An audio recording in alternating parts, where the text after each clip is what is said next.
Pour compléter notre approche de l'UV Layout, j'ai créé ici une forme sur une base de gris. Nous allons observer donc les différentes étapes. Au départ, on a la grille. Donc, je vais mettre ici en mode Manipulate. Voici la grille. J'ai ajouté par la suite différentes extrusions, gérant différentes distances. Le polyfill sert tout simplement à fermer la face du bas. Et par la suite, elle est extrudée afin de créer une base. Il est donc ici très intéressant d'observer que chaque extrusion donne une taille différente aux primitives. Je vais ajouter un UV Shader, UV Quick Shade, que je connecte et que j'affiche. Le layout organise des découpes, donc je vais rajouter une découpe rapide avec l'UV Warp, afficher le résultat de l'UV Warp via l'UV View, et on a comme ça les différentes découpes avec différentes tailles. Et voyons maintenant les paramètres de base de l'UV Layout. Tab, UV Layout.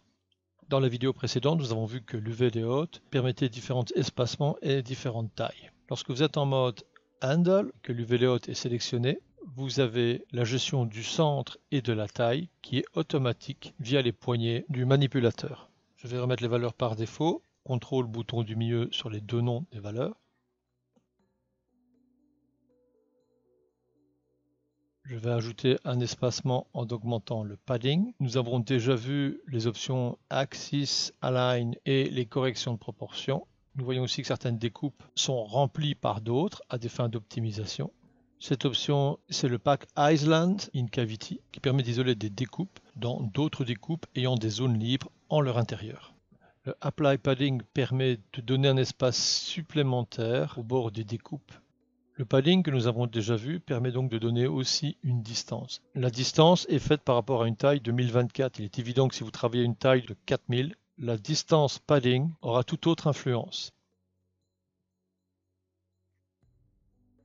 Et si on réduit fortement, exemple 256, la distance padding va réagir en fonction. On va laisser par la valeur 1024. Une autre optimisation qui peut parfois être intéressante dans la partie Packing Optimisation, c'est l'orientation. Vous pouvez, s'il reste de l'endroit libre, modifier les rotations. La valeur par défaut est à 1 et plus vous l'augmentez, plus il va vous proposer des optimisations par rapport à un rangement modifiant l'orientation de vos découpes. Attention, ces optimisations se calculent au fur et à mesure. Vous pouvez augmenter les calculs et les différentes propositions en augmentant l'itération, ce qui peut être très intéressant pour les découpes compliquées, mais cela prend beaucoup de ressources. La méthode est actuellement en mode single tile, qui signifie en fait la proposition par défaut avec une simple référence à l'arrière. Vous pouvez choisir Fixed Scale, à ce moment-là il va se réorganiser par rapport aux proportions et aux variables d'échelle, d'où l'intérêt d'avoir créé ce type de forme et de vous l'avoir expliqué au début. En effet, si j'augmente par exemple cette fois-ci l'échelle d'affichage pour avoir plus de détails pour mes textures, nous remarquons qu'il va commencer à quitter la référence centrale et créer une extension. Si vous voulez voir une répétition de votre référent background, vous devez aller dans Display via D au clavier. Background, UV, on va aller dans la partie maximum UV, la première valeur ici, on va mettre 2 et on double à ce moment-là le tiling, c'est-à-dire la répétition du référent background. Je vous invite donc à revoir la vidéo relative à cette option.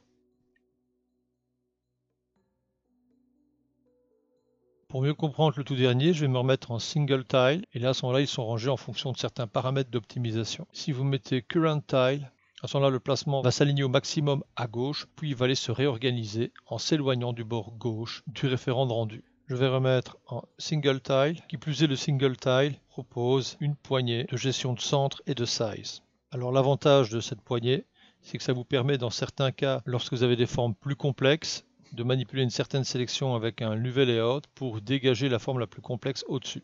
C'est ce que je vais vous montrer maintenant. Je vais ici créer une sphère. Cette sphère et en polymesh. Ici, je vais faire un merge pour combiner mes deux géométries. Je mets l'UV Quick Shade. Voici, donc maintenant on voit que la sphère est prise en compte avec le Warp. Si ce n'est que là, je vais faire un UV Project. L'UV Project ne va prendre que ma sphère. Donc si je reviens au niveau sphère, je vais la placer au sommet de la tour.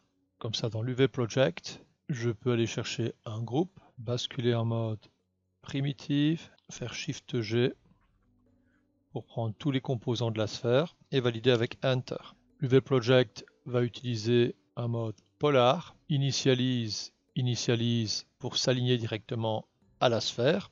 Pour ça, nous l'avons vu dans la vidéo relative à l'UV Project. Et je reviens dans UV Layout. UV Layout organise donc tout et j'aimerais bien en fait qu'il organise exclusivement les autres faces. Donc dans le groupe du UV-Layout, je resélectionne cette base, Shift G, Enter. UV-Layout réorganise donc exclusivement les éléments du bas, tandis que les éléments du haut, je vais les gérer avec un UV Edit. Je mets en mode sélection primitive, double-clic sur cette zone, E pour Scale, T de Transform. La partie de la sphère du haut est maintenant gérée avec l'UV Edit, qui me permet de lui donner les déformations que je veux, tandis que la partie du bas est gérée d'une manière automatique avec l'UV Layout.